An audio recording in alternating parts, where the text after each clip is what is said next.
We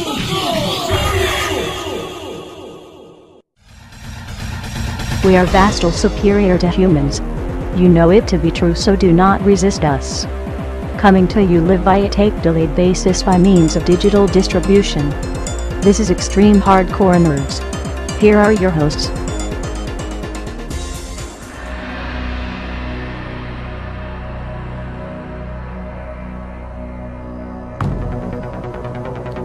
Ready, set, game on. And we are back, and it is that time of the Extreme Hardcore Nerds podcast where we talk games, we talk big games, we talk epic games, we talk Gears of War 3. Will we give it an 8 out of 10 and piss Cliffy off like everybody else has?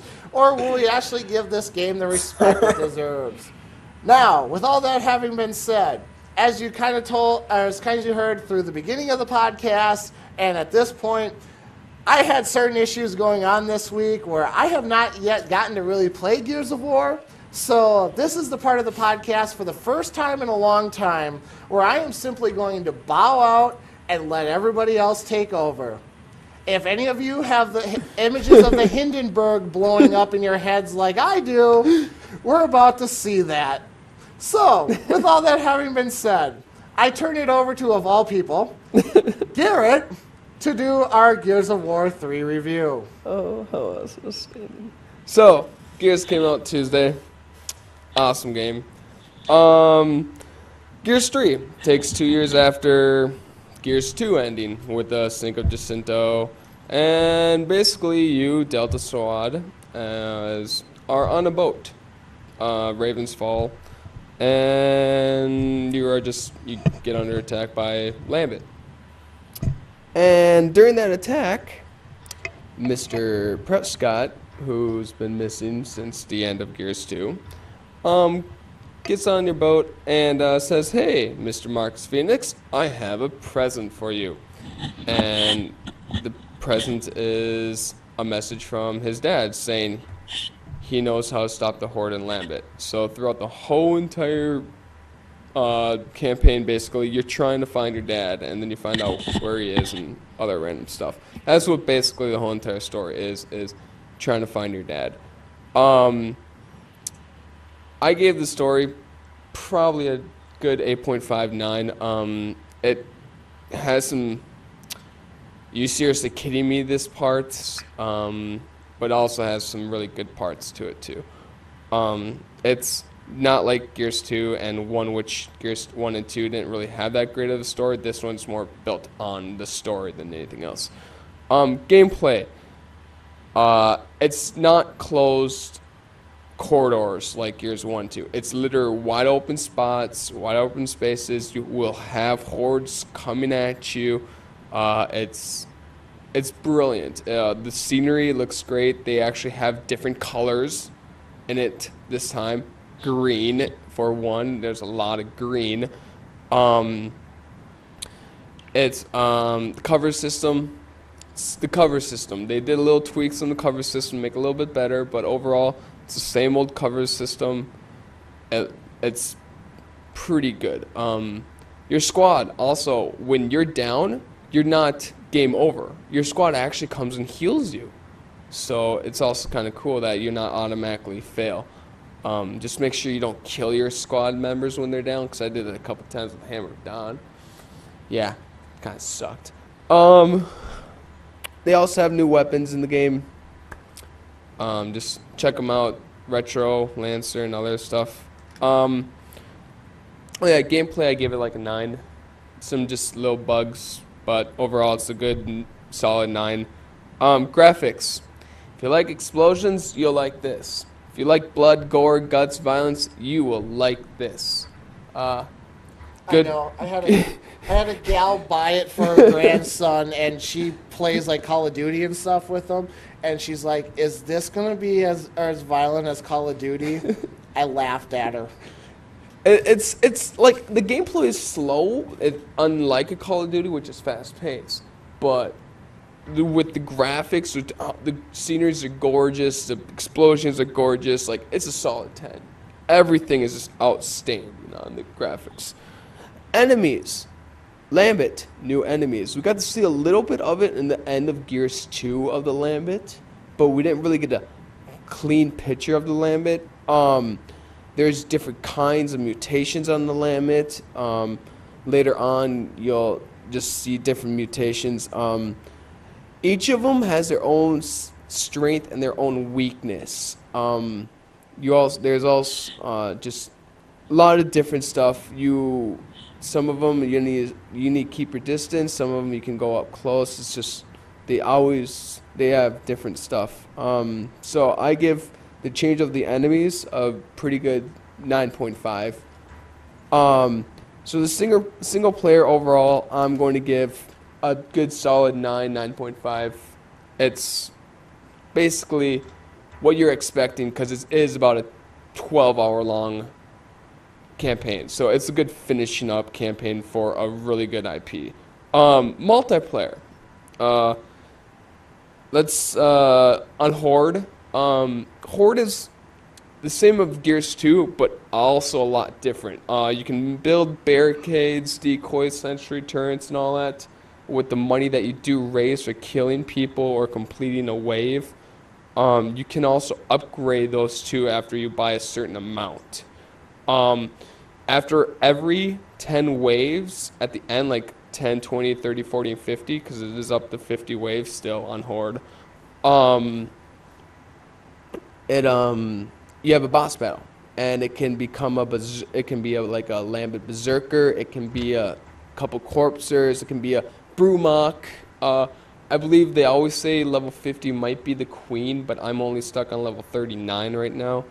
And I'm only playing on casual, and it is so hard even on casual right now.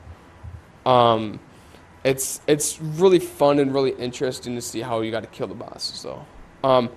Beast mode, it's only up to 12 waves, and the huge thing that we didn't really enjoy about Beast mode, or what I didn't really enjoy about Beast mode, is you can't do single player on Beast mode. And Beast mode is like a puzzle. Like, let's say one person, you knock down the barriers, I'll take care of the people, kind of deal like that.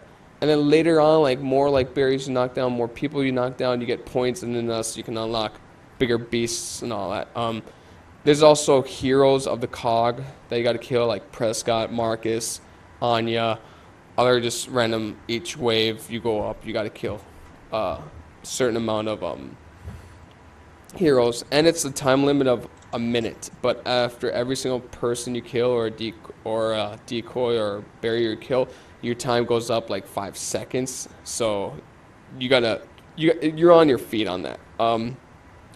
The other multiplayer, you have like your regular team deathmatch, King of the Hill, submission, wingman, execution. The newest one is capture the leader, which is submission and guardian put together. What is one person on each team is a leader, and you just go there, and instead of killing them, you got to actually hold them up as a meat shield, and you get timed. And when the time reaches 0, then you win. But overall, like the multiplayer with all the different things that they are putting in the multiplayer and in the single player, because the multiplayer is a good 9.5. I give the game a 9.5. 9.5. You have some what the crap is this, but overall it's pretty good. And the key thing is you do get your money's worth. With how much stuff that they put in the game, you do get your money's worth, and I think it's a great buy for your $60 of a game, because you have the multiplayer Horde Beast, and it's really repetitive. You can not repetitive, but replayable. Okay, Stefan, Gunnar, chime in. Oh, okay. Yeah, I'll chime in for you. I do agree with a lot what Garrett had to say on that. I played through the entire campaign. I haven't made it through Insane yet, but I've been through all of it. Insane's even harder than Harden. All in all, I did enjoy a lot of the new twist. I did enjoy the fact that they actually got a writer to do the story this time around. I did have my few qualms with the story in a lot of spaces. I wasn't completely there with. I don't know if I'm being killed off enough. I wasn't completely there with how some things were going about. The first and second chapter were pretty cool. I did like that you got to play as one side as Marcus and another side with Cole. With not Barrett. Cole. With Cole. The and I black thought the whole dude. game was gonna kind of be like that, but then they delineated to the same path where you're always following as Marcus or as Dom, which was kind of a letdown. So. Like the huge thing with me is I didn't get to play move co-op off of campaign, and I really wanted to do that, but nobody was What's that? online. I wanted to play co-op Yeah. campaign. I know. Sorry. Jeez, Andy. Well, what about Gunner, man? He was supposed to get on, Yeah. that stupid hoe. I got it. Yeah, you weren't online Thursday. Yes, I was. Well, why don't you chime in and play some Horde with us then, huh? I was probably just on when you weren't on, or I was on avoiding you. all One day of the two. long. I played like 12 He hours was probably of it. avoiding you. God. Freaking hoe. Yeah. I don't know with the same way with you really liked Horde mode, didn't you, Garrett? I love the new aspect of Horde. I love building this stuff because later on in the waves, you get higher the waves, you literally need to make sure, okay, do I want to just buy everything or how can I spend my money wisely like that? Because the ammo costs money. If you die and you want to buy back in, that costs money. The turrets cost money. Everything costs money except the weapons that the enemy drops. So you need to pay You need to pay attention to the ammo. You need to pay attention if you want a special gun. You got to buy that. You got to buy ammo. You got to buy everything. So if you run out of money, you're kind of fucked. That literally, basically, it is, and it keeps you on your toes. Same with beast mode. Okay, I really did enjoy that aspect that they added to it with the micromanagement. The only issue I had with Horde is the fact that you couldn't place any of the stuff where you wanted. Yeah. That's understandable. I did have an issue with that because, like, how you told me later on that when you were doing with the decoy thing, and I found out like how you unlock for the sentry turret, you have to upgrade with the decoy, and I was like, I don't understand why decoy and sentry turret would equal one another and unlock when I would think the gun turret would be for that. Well, like right where I now, would I'm put- at level where I would 5, put the level base on the 3, map, it level doesn't tell you- 300, and I still haven't got the sentry Yeah, guns or but- anything. Go ahead. Sorry, interrupted. Okay, but yeah, the only problem with that was the fact that I couldn't figure out where to put the decoy for where I had my base. Like a decoy decal did not appear, so I couldn't use it. So that kind of gave a huge issue to me. I think the decoy's kind of gay because when I had it up on one of the new maps, I can't remember,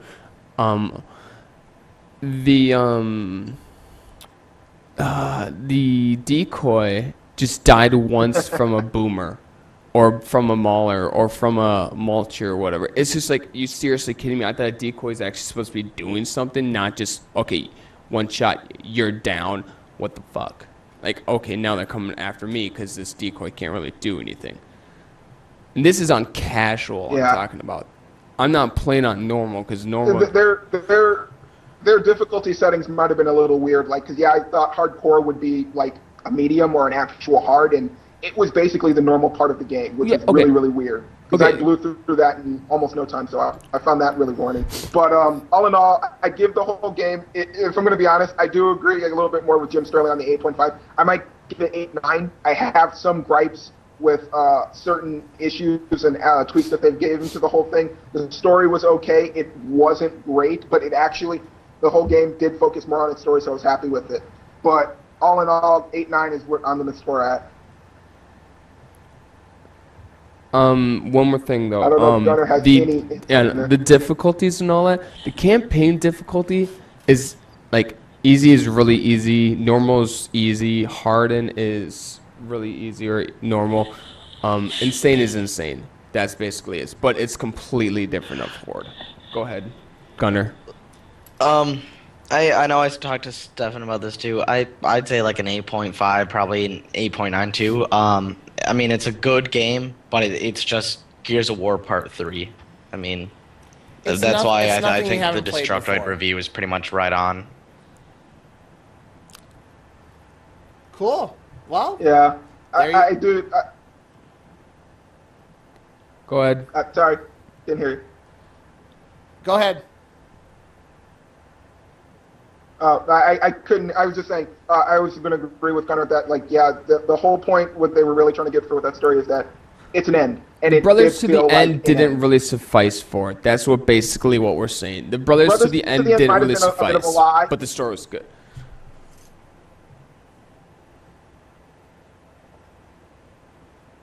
Okay. Okay. Well, there you have it. Our thoughts on Gears of War 3. So, pretty solid all the way around. And probably something you should be playing right now. I wish I could be. Anyway, with that having been said, that brings this edition of the Extreme Hardcore Nerds podcast for this week to a close.